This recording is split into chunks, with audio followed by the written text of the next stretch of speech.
आदाब, आप देख रहे हैं सिटी न्यूज 24। सिटी न्यूज 24 से मैं रजा जाफरी। आइए देखते हैं आज की मुख्य खबरें।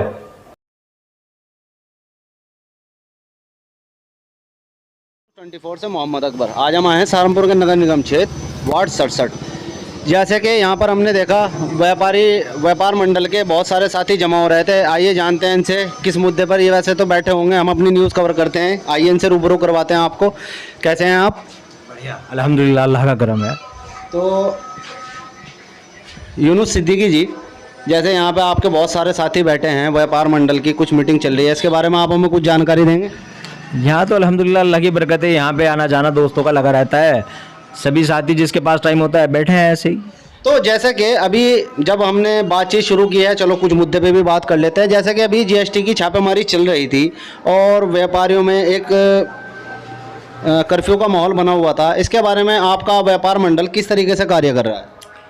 देखिए, उसी के बारे में रणनीति तय करेंगे। हमने एक मीटिंग रखी हुई है रात में, वो विस्तार से हम रणनीति बना के ज्ञापन दिया जाएगा डीएम साहब को। लेकिन इस जीएसटी की छापेमारी से हर वर्ग का व्यापारी अपना आप को चोर महसूस कर रहा है। और देखिए, मैंने अपनी होश में अपनी लाइफ में पहली बार ऐसा देखा कि बड़े बड़े व्यापारी चोरों की तरह अपनी दुकानें बंद करके भाग रहे, लोग चोरों की तरह लुक रहे। तो इस सरकार से हर वर्ग का व्यापारी परेशान है। बड़ी घोर निंदा मैं इस चीज़ की करता हूँ कि इसमें व्यापारी अपना आप को सहज महसूस करे, ना कि असहज महसूस करे। बस इसमें हर वर्ग का व्यापारी है, इसके व्यापारी के हित की लड़ाई लड़ने का हम हर प्रकार का कार्य करेंगे। जैसे कि व्यापार मंडल व्यापारियों के हित में कार्य करता है, और जैसे इस वक्त हम देख रहे हैं क्या माहौल है, मतलब कारोबार किस तरीके से है, काम है या नहीं है, क्या कार्य हो रहा है, आप बताएंगे इसके बारे में?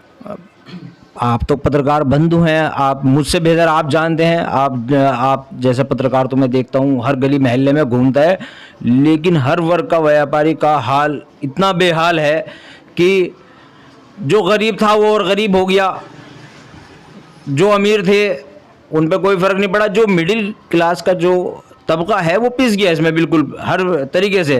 क्यों? ऊपर से ये सरकार जो है ये दहशत का काम करने का काम कर रही है। ये लोगों में दहशत पैदा कर रही है कि जो व्यापारी हैं कुछ अपने डर से दुकानें नहीं खोल रहे।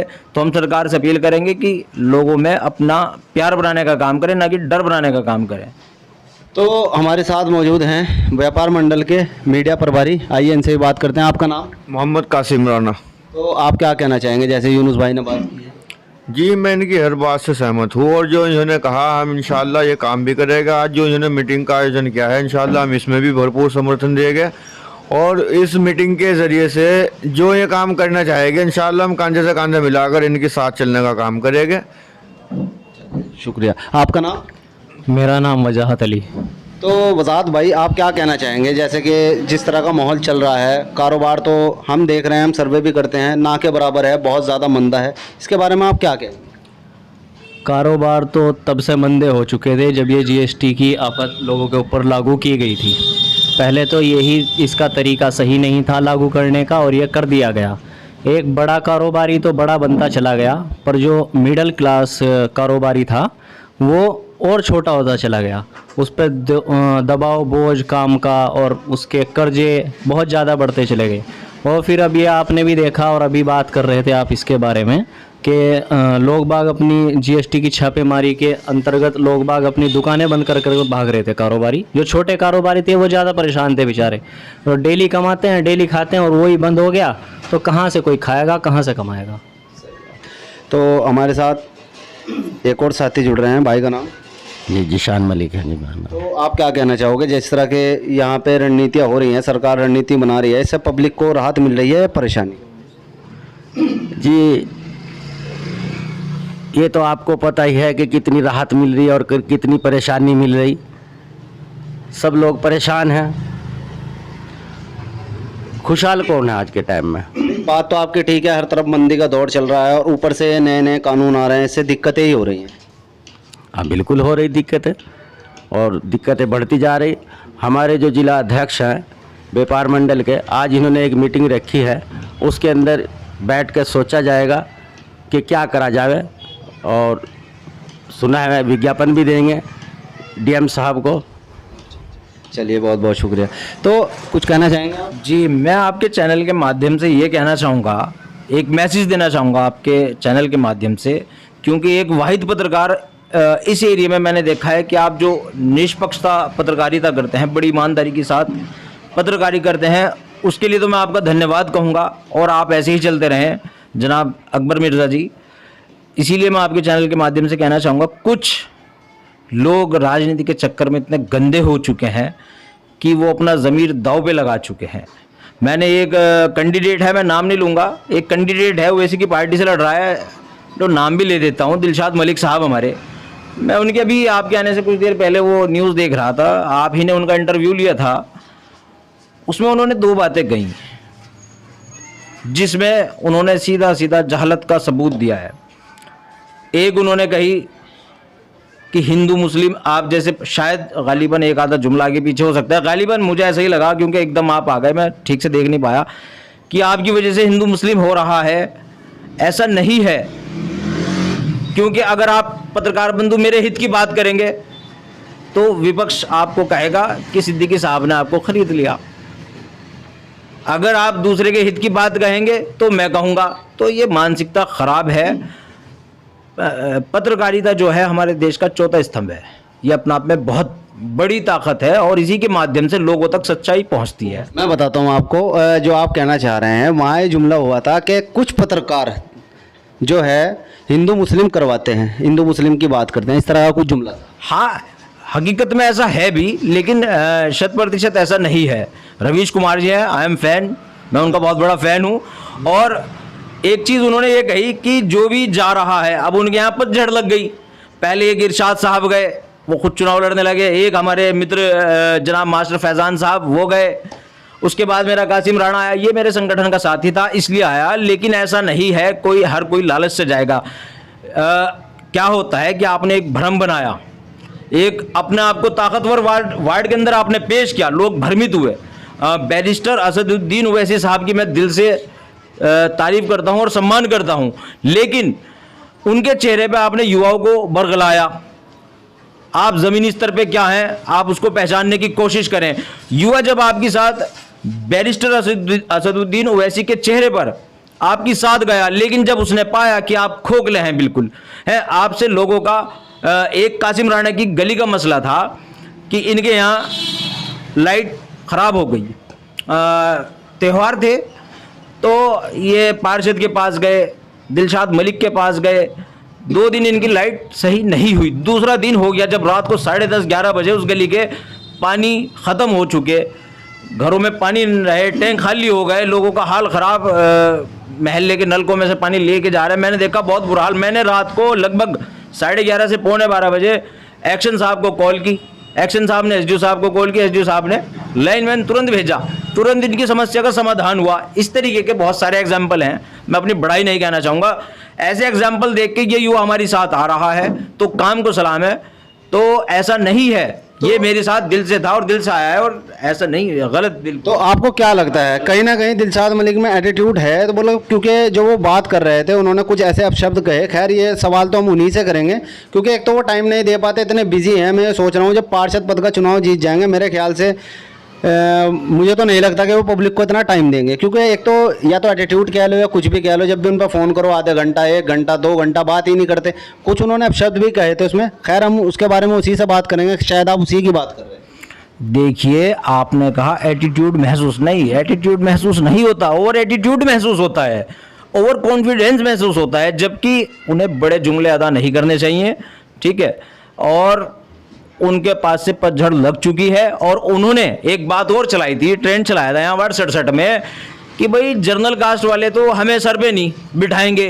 तो मैं आपसे पूछना चाहता हूँ, वसीम सिद्दीकी वो भी जर्नल कास्ट के हैं जो आपको चुनाव लड़ाने का काम कर रहे हैं, सिराज सिद्दीकी वो भी सिद्दीकी हैं जो आपके साथ शाना बशाना खड़े हैं। अगर ये मानसिकता उन तक पहुंचेगी, उनके मन पे क्या गुजरेगी? तो ऐसा नहीं है। और हम जिन्हें सपोर्ट कर रहे हैं वो भी जर्नल कास्ट में नहीं है, तो ये इनकी मानसिकता ये बौखला गए बुरी तरीके से। एक चीज़ है, कहीं ना कहीं वो इतने मुतमईन बैठे हैं कि वो कह रहे हैं कि हम जीत रहे हैं, हम ये कर रहे हैं। जैसे फर्जी वोटों का मामला चला था, ऐसा नहीं लगता कि हो सकता है उसमें उनका भी हाथ हो? देखिए, उनका नहीं, ये बीजेपी की ओवैसी साहब बीजेपी से खुली खुली लड़ाई लड़ते हैं, हर जगह संसद में आवाज उठाते हैं, लेकिन ये उनके कैंडिडेट क्या कर रहे हैं? बीजेपी के कार्यालयों में जाके, उनके दफ्तरों में जाके मुस्लिम भाइयों के वोट कटवाने का काम कर रहे हैं। मैं इसकी घोर निंदा करता हूं और कड़े शब्दों में निंदा करता हूं। तो हमें ये भी पता लगा था कि इन्होंने वहां जाके कुछ माफी तलाफी भी की है, इस तरह कोई वीडियो या फोटोज वायरल हुए थे। माफी तलाफी नहीं, ये बीजेपी के नेताओं के चरणों में पड़ी। इस्लाम राणा ये हमारे से इन लोगों को पसीने आ गए। इस्लाम राणा जी, आपने नाम बोल दिया इस्लाम राणा जी के दफ्तर पर कि जी इन्हें हम लोगों से पसीने आए हुए हैं, क्योंकि हमारी जो टीम है वो सच्ची टीम है और ईमानदार टीम है, तो इन्हें पसीने आए हुए हैं। ये वोट कटवाने के लिए, हमारा वोट कटवाने के लिए वहाँ गए, अन्यथा वोट कोई नहीं कटवा पाए। अल्हम्दुलिल्लाह जो वोट था वो जूं का तूं है, बरकरार है। तो आप क्या कहना चाहेंगे इसके बारे में, जैसे थोड़ा सा खुलासा हुआ? मैं क्या कहूँगा, मैं तो सिर्फ इतना ही कहूँगा कि उनकी हालत ख़राब है, दिलशाद मलिक साहब की, और वो ऐसी घटिया बातें कह रहे पत्रकार महोदय के बारे में, या जो साथी टूट के जा रहे उनके बारे में। अगर कोई साथी मोहब्बत में किसी के साथ लग गया, ऐसा नहीं जिस तरह चाहोगे चलाओ, तुम चलाओगे उसको, जिस तरह चाहोगे वो वैसे ही करेगा, गुलाम थोड़ा ही है वो। अपना अपना मन है, किसी के भी साथ जुड़ सकते। आप गलत करोगे उसे बर्दाश्त करेगा, क्यों करेगा गलत बर्दाश्त? वो तो फिर उसको छोड़ के दूसरी जगह जाएगा जहाँ उसे सम्मान मिल रहा हो। तो जैसे कि आप इसी वार्ड में रहते हैं, जैसे दिलशाद मलिक के अपशब्द हैं, आप उन्हें समझाने का काम करिए, थोड़ा उन्हें समझाइए, क्योंकि जिम्मेदारी पद पे हैं। अगर ऐसे लफाजी करेंगे, इससे क्या मैसेज पहुंचेगा? एक जिम्मेदार आदमी को इस तरह की बात कहनी चाहिए। पत्रकार साहब वो तो एक बात कहते हैं कि मैं तो मंत्री, वो तांत्रिक आदमी हूँ। राख जो है पढ़ के वो लोगों के घर के आगे डाल दूंगा और वोट जो है मेरा हो जाएगा। अच्छा जी, ये तो कमाल की बात है। और जो ज़्यादा कड़े दिल का होगा उसके दरवाजे पे नींबू ने छोड़ दूंगा तो मेरा काम हो जाएगा। मैं तो तांत्रिक हूँ। तो ये तांत्रिकता कहाँ से सीखी उन्होंने? ये तो हम जरूर पूछेंगे उनसे। हाँ, ये उन्हीं से पूछे। एक भगत जी हैं, भगत जी के चेले हैं और राख घेरने का काम कर रहे हैं। हमने जो है एक मीटिंग में भी कहा था कि लोग बाग सुबह को जो है राख को साफ करके डस्टबिन में घेरते हैं, लेकिन इनको जो है हम हरा के इन्हीं को डस्टबिन में घेर देंगे इंशाल्लाह एक दिन। बहुत बढ़िया, बहुत अच्छी बात कही जिशान भाई ने। तो भाई का नाम? मोहम्मद सलीम। तो जैसे इन्होंने बात बताई दिलशाद मलिक की, तांत्रिक हैं, इनका ऑफिस वगैरह कहाँ है जहाँ झाड़ फूक करें? जी ऑफिस का तो नहीं पता नहीं, लेकिन घर पे करते होंगे कहीं। अच्छा जी तांत्रिक का ऑफिस। आपका नाम? मोहम्मद इस्लाम। तो जैसे जिशान भाई ने बताया, ये यहाँ वार्ड 67 के तांत्रिक हैं। जी वार्ड सबके तांत्रिक तो हैं, ये तो बात सही है, पर वो झाड़ फूंक का काम जो करते हैं बाहर करते हैं, पर उन पे जो है ये मतलब झाड़ फूंक अब उन्होंने यहाँ भी चला दी, यहाँ पे भी चला दी उन्होंने। बस हर आदमी को यही सोचते हैं, जिस तरह हमारे जीजी ने कहा है, कहने लगे भाई झाड़ फूंक से मैं अपने कब्जे में कर लूँगा। वोट किसी का नहीं है, वोट अपने दिल का है। सही बात है।